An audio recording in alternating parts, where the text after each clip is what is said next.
First thing I learned about varnishing acrylic paintings is you can choose between a gloss and a matte varnish depending on the finish you want. But turned out there's also semi-gloss and satin and permanent and removable, but one is a real varnish and the other one is not.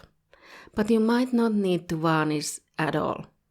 And it started getting kind of confusing. At first I bought whatever varnish I could find and it was a gloss varnish. A gloss varnish will make the colors of the painting a bit deeper and more vibrant, but I wasn't really a fan of the sheen and reflectiveness on the paintings with this varnish, so when I ran out, I got a matte varnish instead. It should reduce the glare compared to a gloss varnish, but it might mute or soften the colors too. To combat that, you can opt for something in between, which would be a satin or a semi-gloss varnish, to optimize between the issues of too much reflection and muted colors. I've never found a satin or semi-gloss varnish at an art supply store though. I don't know why, but you can buy them online. A semi-gloss is closer to gloss finish and satin is more in the middle of gloss and matte. Now, I don't find the matte varnish too matte or making the colors too dull, but if you think satin or semi-gloss would be ideal for you and can't find it either, you can also mix together a gloss and a matte varnish from the same brand and line and create the level of gloss you want. However, I was surprised at how different the matte varnish behaved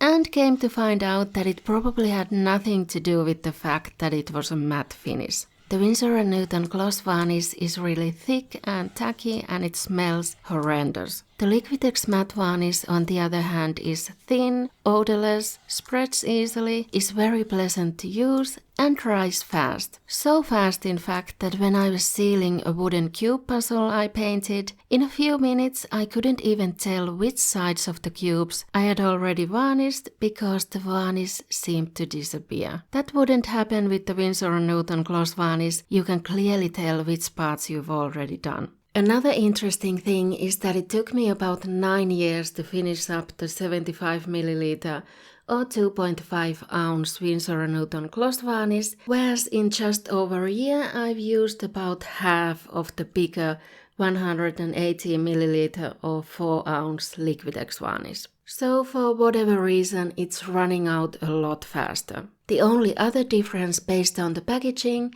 is that the Liquitex matte varnish is permanent and the Winsor & Newton one is removable. This means that if you apply an isolation coat after painting of, let's say, matte medium and then varnish the painting with a removable varnish and the painting yellows over time, you can later on remove the yellowed varnish with a varnish remover to restore the painting and redo the varnish without damaging the painting under the isolation coat. But you can't remove the varnish without damaging the painting if you used a permanent varnish. With some digging online, I found that a permanent or non-removable varnish is water-based, so it's non-toxic or at least less toxic, and I guess that's why the Liquitex varnish has no smell. It bonds with the painting in a molecular level, so it cannot be removed. A removable varnish, on the other hand, is mineral spirit-based, hence the toxic smell. And some artists believe only removable varnishes protect acrylic paintings from pollutants from the atmosphere because the paintings are porous. So a removable varnish gives your paintings better protection and longevity since they can be redone to bring back the original colors of the painting, so the painting can outlive you.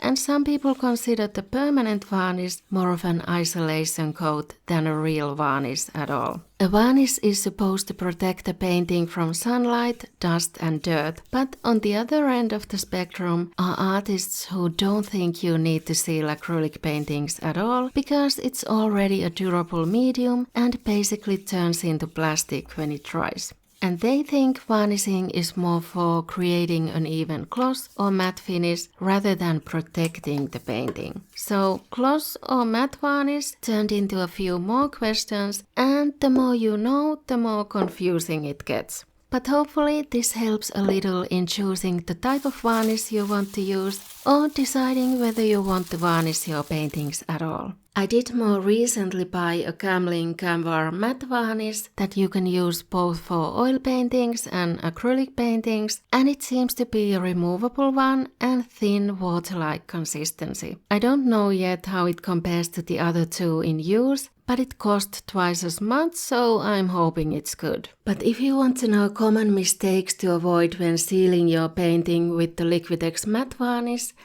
watch this video next. See you there!